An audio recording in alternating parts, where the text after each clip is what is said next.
I want to talk about your opponent, who's a Republican, Kimberly Klacik. She has been getting a lot of support by Trump. Oh, by the way, Trump tweeted about Baltimore today, and he also called California hell, just FYI. But she is running. She has no political experience.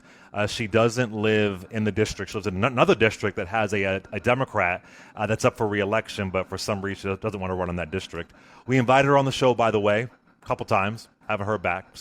But I want to play a clip of her talking about quoting somebody. Listen to this clip. Head to head with Kweisi Mfume, what do you bring to the table that he doesn't have? I would say innovative ideas, and I would say I've been using, that term unbought and unbossed. I get a lot of money from across the nation, right? A lot of small donors. I don't have anyone in my back pocket. I don't have no special interest groups where I owe them any favors. I am strictly here for the people. All right, so I don't know if she knew, but she was quoting Shirley Chisholm. I mean, she didn't say her name. You've met Shirley Chisholm. What do you think the late, great Miss Chisholm would think about Kimberly Klacik quoting her unbought and unbossed? I would think that Shirley would want her to go out and work in communities, work with organizations, cut her teeth in the street, get to know the faith community, know what it's like to share time with working members of different families, and then get involved in some sort of way politically after she's done some of that, of which she has done none, by the way. I don't know where she came from, and I'm not being funny here, except that I looked up one day and she was running, and you're right, she refuses for the last couple of years to move into the district. She was the person that took videos of some garbage in an alley and sent it to Fox News last summer, or summer of 19. They put it on the air. Donald Trump loved it. He tweeted it. He fell in love with her. She fell in love with him.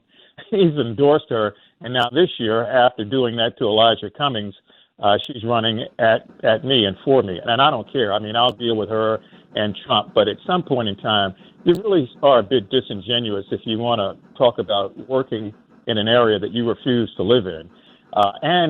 Clay, if the election were held today, she would not even be able to vote for herself legally. So it's a farce, just like Donald Trump is a farce. The only difference between the two is that he's a bully and she talks a little more politely.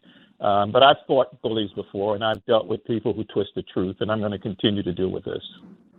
So a piece of her, I was trying to find a robust platform of Ms. Klacik. Again, we invited her on the show. I really couldn't find it, but I did find one thing. One of her platforms is over-the-counter birth control. I'm not sure how that's innovative, but just going to ask you, it's part of her platform. Are you supportive of over-the-counter birth control? Just want to make sure. Yeah, I support the concept. I don't know why she thinks it's innovative or she's the first person that came up with it, but, she has a lot of individual thoughts that she thinks are original. The real issue here is, who is she? What does she want? And at the end of the game, why is the Republican Party and Donald Trump raising well over $2 million for her?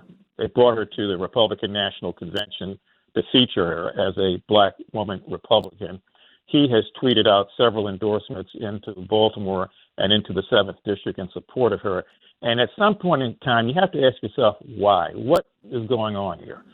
He didn't know her this time last year. She's never done anything in the Republican Party.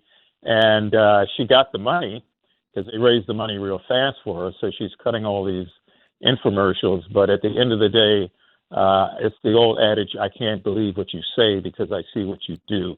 And what she does is nothing for this district. That's James Baldwin. She's also pushing, like a lot of Republicans, school choice. Where do you stand on school choice?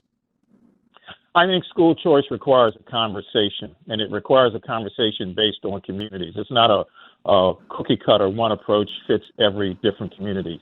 There are some communities that think because of the nature of that particular community that they'd like to have some level of choice built in what they do.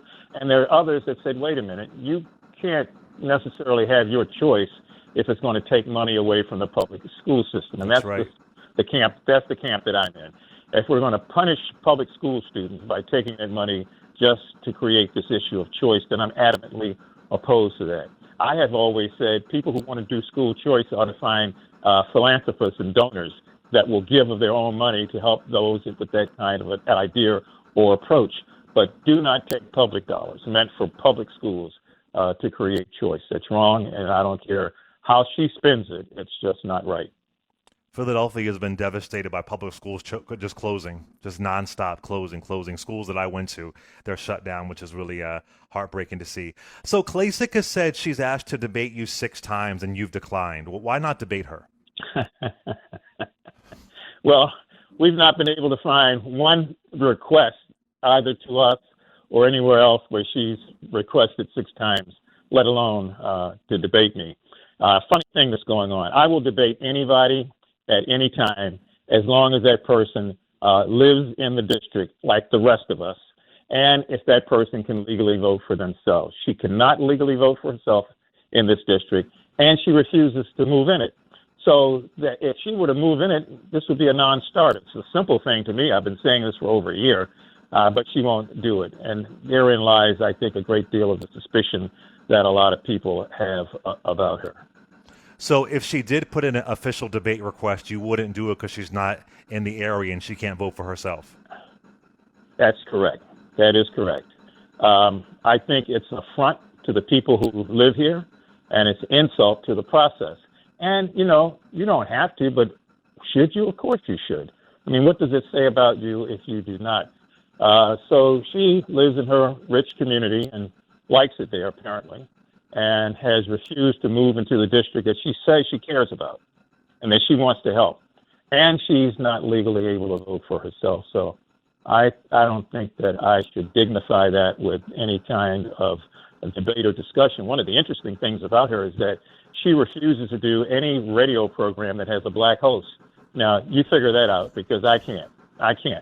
She's talking about debates. At least she would go on a radio show where there's a black host, but she won't do that. So it's one of the anomalies about her. I know a lot of people in the industry, and I've spoke to them, and they've all said we can't get her on the show. Unless it happened recently, and I don't know. But you're not sitting down with black media, with black radio. That's really confusing. But she'll go on Fox News a lot.